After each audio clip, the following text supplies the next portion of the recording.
Chapter 1061 just dropped, and it dropped pretty early this time around. Shout out to TCB scans. They just straight up dropped it at like, what is it, 12 o'clock in the afternoon. Like, I don't know if this is going to be like a continuing trend or if they just did it for right now or what's going on with that, but I love it. The earlier the chapters can release, the better, so shout out to TCB scans. If you guys can keep dropping them early like this, please do, because I hate having to like read the chapter like OD late at night.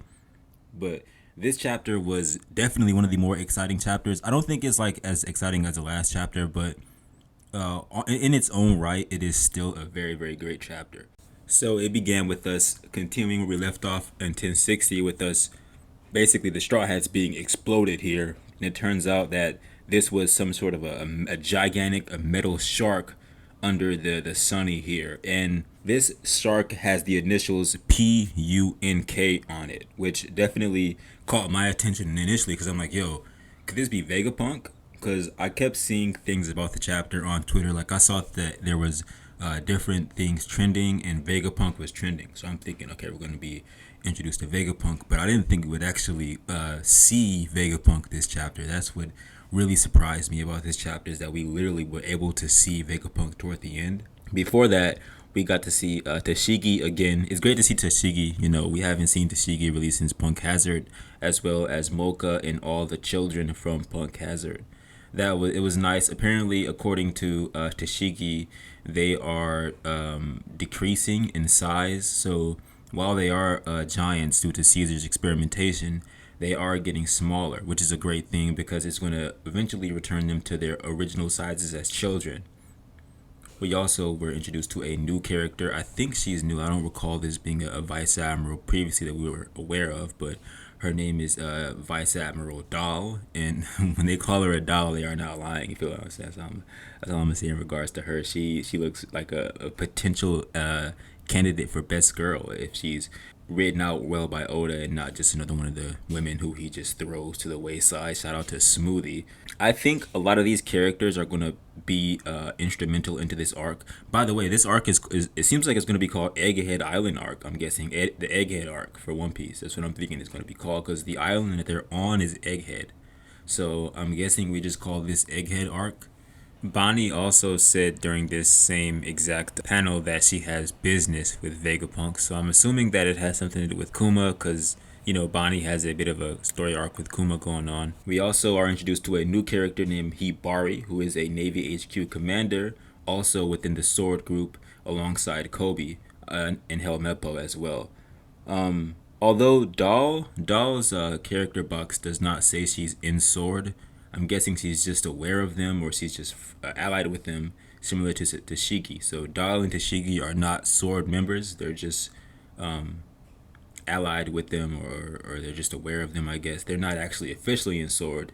And then we're also introduced to a new character named Prince Groose, who's another member of Sword, a Navy HQ Rear Admiral, similar to Drake. Helmeppo wants to raid Pirate Island Beehive because he's aware of the news of Kobe being captured by Blackbeard, and he wants to save Kobe. But Prince Groose, who is his higher ranking official, basically says that that's too much of a risk. They can't attack all those pirates, and it's better off that if they just wait for Drake. But they haven't heard anything from Drake, so either way, it's still not a great situation. But what caught my attention here is that Helmeppo himself said, "Why can't we deploy a Seraphim?" And the interesting thing is that it pretty much confirms that the Seraphim are on Egghead Island. So we're going to be learning more about the Seraphim in this arc in particular in Egghead. So that's actually really interesting. I want to see what's going on with the Seraphim and all of these new characters that Oda's introducing.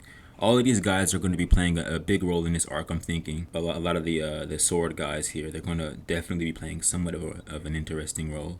We then find out that the Straw Hats are all separated from each other. Luffy is in a group with Jinbei and Chopper, alongside Jewelry Bonnie, one of the Supernova, of course, reintroduced last chapter.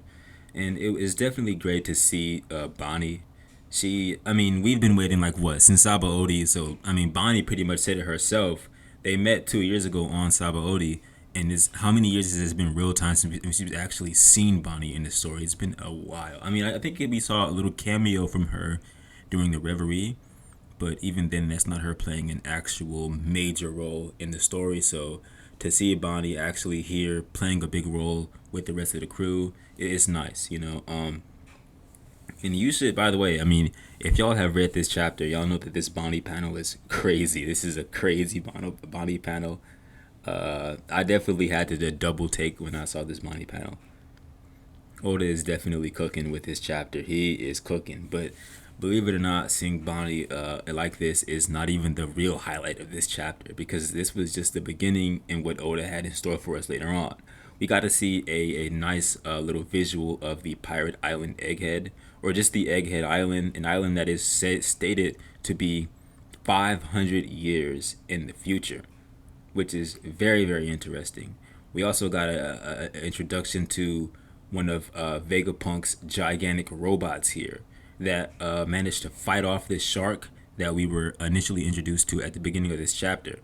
And the thing about this that really interests me is a lot of the similarities between this Vegapunk robot and Eustace Kid, how his robotic designs are. You know, Kid seems to have schematics that, or like the blueprints, I guess you could say, for his robots that he creates that really parallel what Vegapunk has here in design. Could be a coincidence, but when I look at Vegapunk having just punk on a lot of her robots and her objects alongside these nice designs here, it just makes me think that they have some sort of relation, whether or not it's them having worked together. Like, Kid isn't a scientist, but he can create straight robots from scratch. And with Vegapunk just going by Punk on a lot of the initials for her weapons and her objects, it really does have me thinking that there's definitely something in relation to Kid and Vegapunk. And also, Vegapunk has goggles. She wears goggles in her objects, in her weapons as well.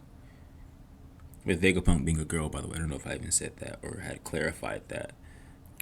But yeah, this was overall a fantastic chapter. Oda really cooked with this one. Let me know what you guys thought about this chapter. Did you love it? Did you hate it? Do you think that Kid and Vegapunk are related, or do you think it's just like a coincidence? Let me know in the comments. Thank you guys so much for watching. See ya.